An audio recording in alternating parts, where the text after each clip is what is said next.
friends, welcome to part 1 of your reading lesson today. Today, with Miss Spears, we are going to be talking about things that you have learned to do as a reader or a writer, or things that you have learned since we started The Boy Who Harnessed the Wind. That was such a good book, wasn't it? You're going to talk about some different types of books. You've talked about this before at the beginning of the module. You learned that there are books that tell stories, and you also learned that there are books that can give information. What type of book do you think The Boy Who Harnessed the Wind is? Do you think it has elements of a book that tells a story? Do you think it also maybe has evidence of or has information that tells us something? Could it be a book that also gives information? I wonder if we're going to find out what type of book can look like a story but also give information at the same time. All right, friends, it is time for you to learn with Miss Spears. Don't forget, after you watch the video and have written down what you know and what you can do, you need to go to the next slide that looks like this. And you can either insert a picture of your notebook where you wrote down what you know and what you can do, or you can just type right in here to these boxes, okay? All right, friends, I will see you back soon for part 2.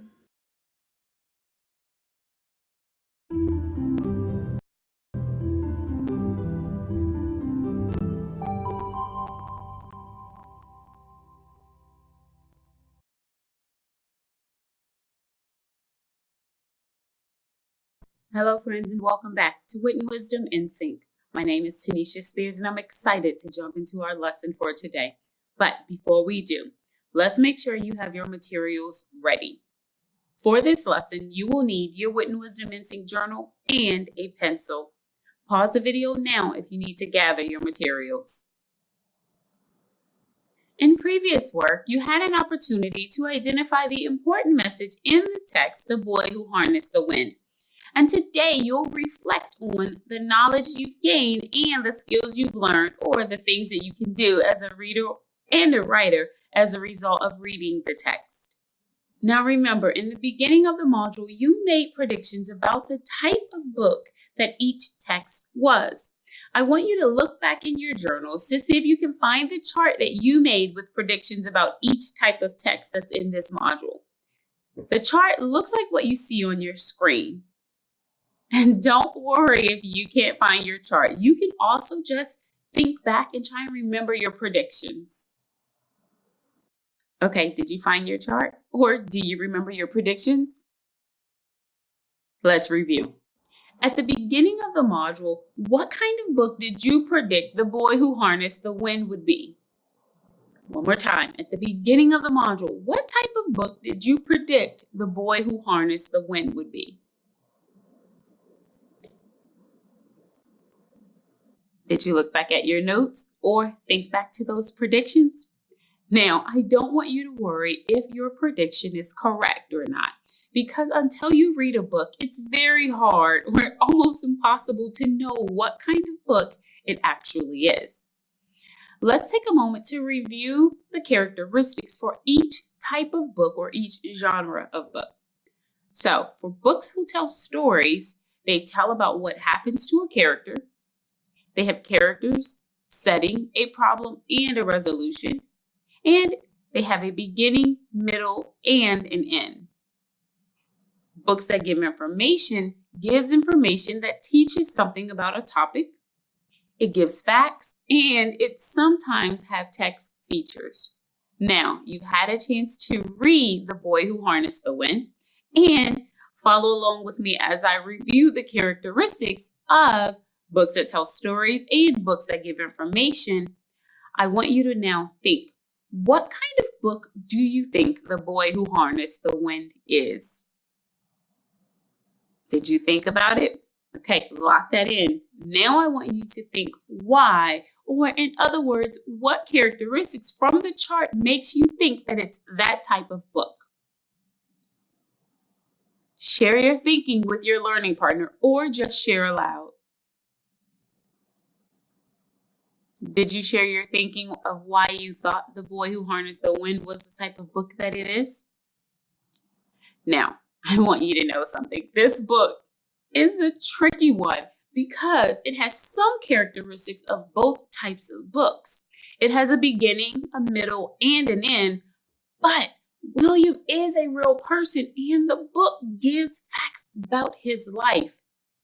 So, what does that mean about the text, The Boy Who Harnessed the Wind? Let me think. The Boy Who Harnessed the Wind is a kind of text called a narrative nonfiction. And that means that it does have some characteristics of a story, like a beginning, a middle, and an end. But because it's based on facts about a real person's life, it's categorized as a book that gives information. Okay, so now that we know The Boy Who Harnessed the Wind is a narrative nonfiction text, let's think about the question that will frame our work for today.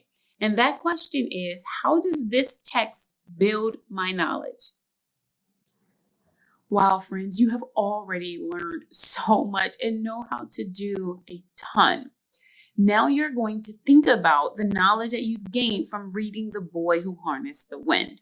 You'll also begin to think about the skills you've learned as a reader and a writer. Now, take a look at the chart on your screen. You've seen this many times. Remember, on the left-hand side is where you capture all the new information that you learned. And on the right-hand side is where you capture the skills or the things that you can do as a reader and a writer. Now I want you to think, what did you learn from reading The Boy Who Harnessed the Wind? You could think about what you've learned about windmills or what you learned about the types of texts. So think, what did you learn from reading The Boy Who Harnessed the Wind? Share with your learning partner or just share aloud. Here are a few things that I can recall learning. There are true stories that have facts and also have story elements. We also know that windmills use wind to generate electricity and pump water. Now let's think about what you learned to do as a reader and a writer as a result of reading this book. Let's think back about your work with this book. Did you learn anything about how to get information from a text?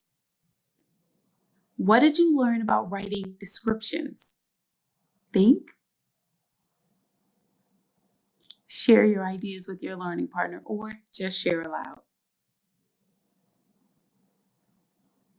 Here are a few skills that I thought of. I thought about how we can use the words and the illustrations together to learn information. I also thought about how we can use sensory and feelings words in writing. Did you think of some of those? Now what you're going to do is you are going to record or write at least one thing you know and one thing you can do. Are you ready? Pause the video now to record or write at least one thing you know and one thing you can do after reading The Boy Who Harnessed the Wind.